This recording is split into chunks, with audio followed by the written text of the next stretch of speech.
Montag läuft der faste Monat Ramadan oder wie man früher in der Schule gesagt hat. Boah, geh woanders essen, Junge! Willkommen zur Marvinswoch. Ich bin der Marvin und das war die Woche. Die Fluchgesellschaften am Streik dran. Die ätzten Heißluftballons bieten Flüge Köln-Bonn bis Arenal. Der Oscar wird verliehen. Auch dies Jahr wird wieder Gay-Frau zum besten männlichen Schauspieler gewählt.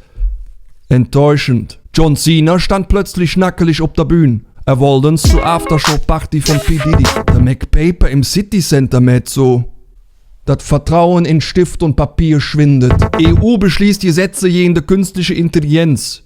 Dabei gilt der Grundsatz, je höher die Risiken einer Anwendung, desto höher die Anforderungen an Sicherheit und Transparenz. Man versuche es weiterhin mit der Formel, bitte, bitte, liebe KI, tu das nicht machen. Der Grimme-Preis geht mit 12 von 14 Preisen an der Öffentlich-Rechtliche. Der eigene Schulter beklopft sich ja bekanntlich am besten. Das war mal